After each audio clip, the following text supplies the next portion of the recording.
En el mundo de los reptiles, hay una criatura fascinante que nos muestra la belleza de la adaptación, la lagartija.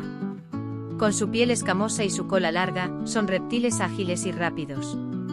Pueden cambiar de color para camuflarse en su entorno.